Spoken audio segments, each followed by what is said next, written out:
Throne of steel के इस episode की शुरुआत में हम देखते हैं कि ली जिन और बाकी के लोग डीमन हंटिंग टावर आ गए होते हैं, जिससे कि ये सभी लोग ही अच्छे अच्छे इक्विपमेंट्स ले सकें। और ली जिन इतना ज्यादा खुश इसलिए भी होता है क्योंकि इसके पास 2,80,000 मेरिट पॉइंट्स होते हैं। और तभी यहाँ पे एक बच्ची इन्हें चैलेंज करते हुए कहती है कि अगर तुम लोग मुझसे हारते हो तो तुम लोगों को मुझे 10,000 मेरिट पॉइंट्स देने होंगे, जबकि अगर हम हारे तो हम तुम्हें 15,000 मेरिट पॉइंट्स देंगे। और फिर ली जिन आगे आके इसे समझाते हुए कहता है कि देखो लिटिल सिस्टर, अच्छे से बात किया करो वरना कोई भी तुम्हें पसंद नहीं करेगा। और ये बच्ची ये लिटिल सिस्टर सुन के काफी गुस्सा हो जाती है और ये चिल्लाते हुए कहती है कि मैं तुम्हारी सीनियर हूँ। जिसके बाद ये तुरंत ही लवो नाम के काफी खतरनाक और पावरफुल वॉरियर को यहाँ पे बुला लेती है, जो कि एक 5th लेवल का वॉरियर भी होता है। और फिर लवो कहता है कि अगर तुम लोग जीतते हो तो हम तुम्हें 1 लाख मेरिट पॉइंट्स देंगे। और 1 लाख का सुन के ये सभी ही काफी हैरान भी होते हैं, जबकि सिर्फ ये दोनों ही काफी खुश होते हैं। और जब ये लड़की बड़बड़ा रही होती है तब ली जिन अपनी स्पिरिचुअल आइज को इस्तेमाल करते हुए इनकी पावर्स को चेक करने की कोशिश करता है। और इसे बिल्कुल भी समझ में नहीं आता है कि आखिर इस बच्ची जो कि एक 6th लेवल की हीलर है, आखिर इसे कहां से कॉन्फिडेंस मिल रहा है। और ली जिन के एक मेंबर को ऐसा लगता है कि पक्का इन दोनों के साथ कोई तो गड़बड़ है, लेकिन ली जिन तो 1 लाख मेरिट पॉइंट्स के पीछे पागल सा हो गया था और ये कहता है कि कोई भी गड़बड़ नहीं है। जबकि सिर्फ ये बच्ची और लावू इसी से खुश हो रहे होते हैं जैसे कि ये लोग इनके जाल में फंस गए हों। और इस चीज को लेकर ली जिन अपने साथियों के साथ डिस्कस करने ही वाला होता है, लेकिन तभी यहाँ पे हाओ चेन आ जाता है क्योंकि ये लोग काफी देर इंतजार करने के बावजूद भी अंदर नहीं आए थे, इसलिए ये खुद ही बाहर आ गया है। जबकि सिर्फ इस बच्चे को हाओ चेन भी ज्यादा कुछ खास नहीं लगता है। जबकि सिर्फ जब हाओ चेन को पता चलता है कि इन लोगों ने इनकी टीम को चैलेंज किया है तो ये बंदा कहता है कि आखिर तुम लोग हम में से किसको चैलेंज करना चाहते हो। तो ये बंदा इन दोनों की तरफ देख के सोचता है कि ये दोनों तो काफी खतरनाक लग रहे हैं, जबकि वो पिंक स्कर्ट वाली लड़की काफी कमजोर दिख रही है, लेकिन इससे जीतना काफी शर्मनाक होगा। जबकि फांग को देख के ऐसा लगता है कि इसने काफी कुछ छिपा रखा है। जबकि ली जिन को देख के ऐसा लगता है कि ये कुछ ना कुछ स्कैम करने वाला है, जबकि इनका ये जो लीडर है ये ज्यादा कुछ खास नहीं लग रहा है। और फिर लाओ वो कहता है कि मुझे न्यू कमर्स को बुली करना पसंद नहीं है, इसलिए मैं तुम्हारे लीडर को ही चैलेंज करता हूँ। और इस चीज को देख के ये सभी लोग काफी ज्यादा हैरान होते हैं। जबकि हाओ चेन इससे कहता है कि अगर हम जीते तो तुम लोगों को हमें 1 लाख मेरिट पॉइंट्स देने होंगे। जिसके बाद हम देखते हैं कि ये लोग एरिना में आ गए होते हैं बैटल करने के लिए। जबकि यहाँ के कुछ जने काफी खुश होते हुए कहते हैं कि आज न्यू कमर्स को पता चलेगा कि उनके सीनियर्स कितने ज्यादा पावरफुल हैं। जबकि हाओ चेन की टीम इससे सपोर्ट कर रही होती है और तभी ये दोनों ही अपने अपने वेपन्स को बाहर निकाल लेते हैं। जिसके बाद इन दोनों के बीच की फाइट वाकई में काफी खतरनाक तरीके से शुरू हो जाती है। और कुछ देरी में हाओ चेन को समझ में आ जाता है कि इसने जितना लाओ को पावरफुल सोचा था वो उससे ज्यादा ताकतवर है। और ये वाकई में काफी हैरान कर देने वाली बात थी कि ये जो लाओ है ये वॉरियर होने के बावजूद भी मैजिशियंस की स्किल इस्तेमाल कर पा रहा है। जबकि इस तरफ फैंग को समझ में आ गया होता है कि ये लोग इतने ज्यादा कॉन्फिडेंट इसलिए थे क्योंकि इनके पास एन्चेंटेड वेपन है। और ये दोनों ही एक के बाद एक करके एक दूसरे के ऊपर काफी खतरनाक अटैक्स कर रहे होते हैं। और इस बैटल के दौरान सभी को पता चल गया होता है कि हाओ चेन लेवल 5th के पीक पे पहुंच गया है। और तभी लाओ कहता है कि यहाँ तक कि अगर तुम लेवल 5th के पीक पे भी हो तब भी इस चीज से कोई भी फर्क नहीं पड़ता है क्योंकि तुमने मेरे ट्रैप के अंदर कदम रख दिया है। और फिर ये तुरंत ही अपने ट्रैप को एक्टिवेट कर देता है। और तभी लाओ वो काफी खतरनाक तरीके से हाओ चेन के ऊपर स्ट्रॉम स्लैश से अटैक कर देता है। और इस अटैक को देख के सभी लोग हैरान इसलिए होते हैं क्योंकि ये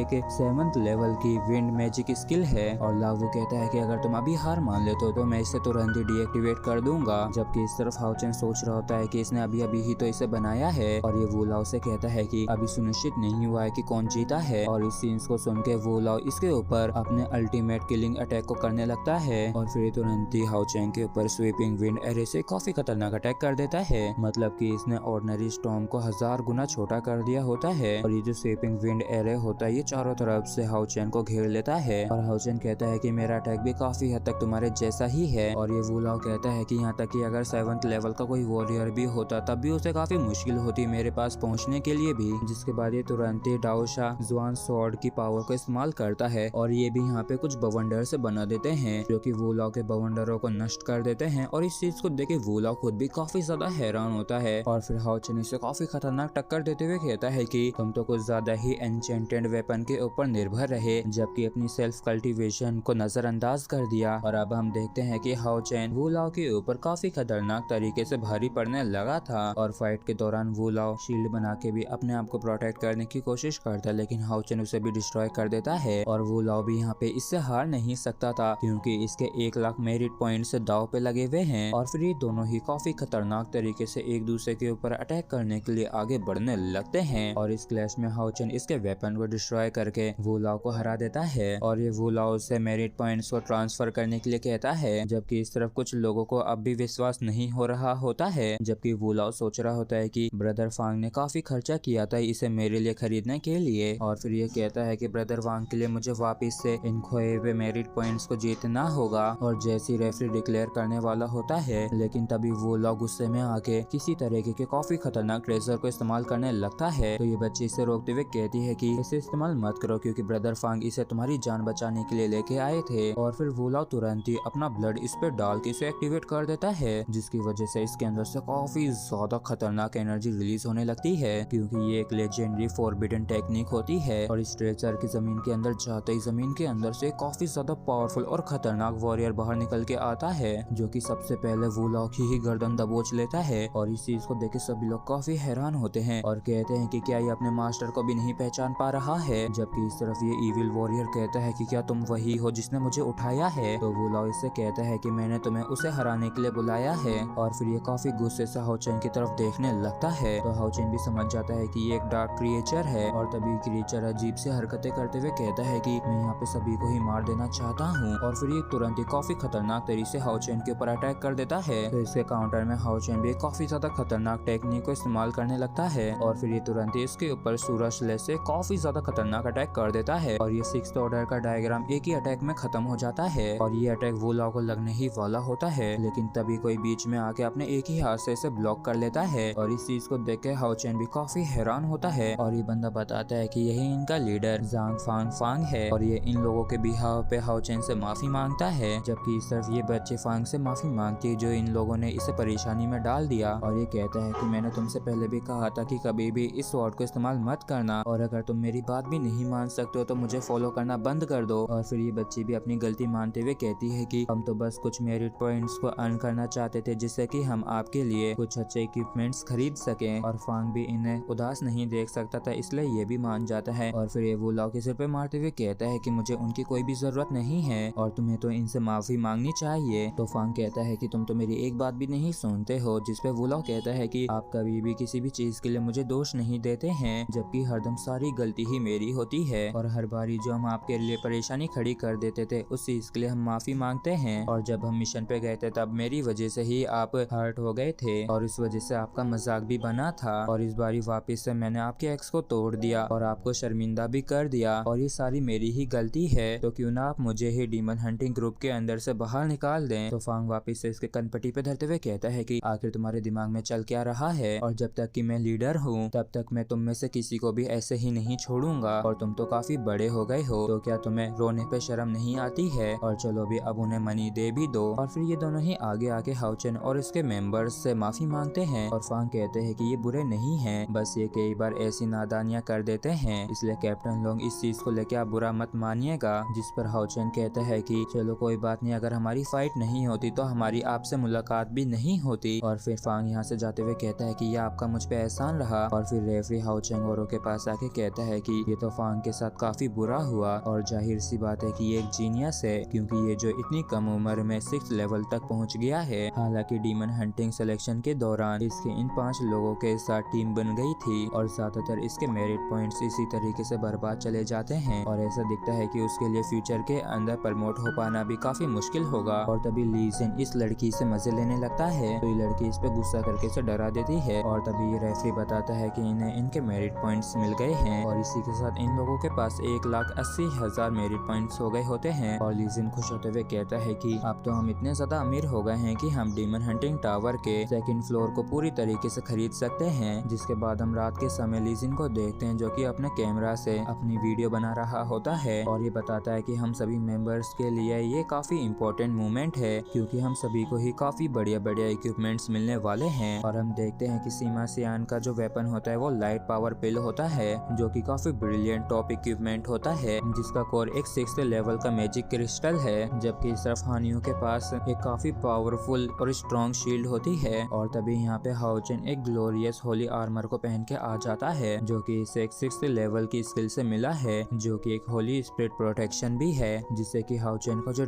डिफेंस है वो 6th लेवल के बराबर का हो गया है और इस आर्मर के साथ इसकी जो स्किल पावर है वो भी 30% से ज्यादा बढ़ गई है। और तभी फान यो हाओ चैन को एक शॉट देते हुए कहता है कि मैं इस लाइट्स पनिशमेंट को आपके लिए लेके आया हूँ जो कि होली स्पिरिट स्वॉर्ड से बेहतर है। जिस पर हाओ चैन कहता है कि अभी के लिए ये मेरे से ज्यादा तुम्हारे लिए सुटेबल है। और तभी ये जो स्कर्ट वाली लड़की होती है ये हाओ चैन को एक आर्मर देती है शायर के लिए और ये जो इनर आर्मर होता है ये लेवल 6 से किसी भी वॉरियर के 3 अटैक्स को ब्लॉक कर सकता है। और फिर हाओ चैन इन सभी को ही अपने साथ अपने सीक्रेट बेस पे ले आता है। और इसी के साथ फ्रेंड्स, अगर आप लोगों को वीडियो अच्छा लगा हो तो प्लीज चैनल को सब्सक्राइब और वीडियो को लाइक करना बिल्कुल भी ना भूलें। Thank you.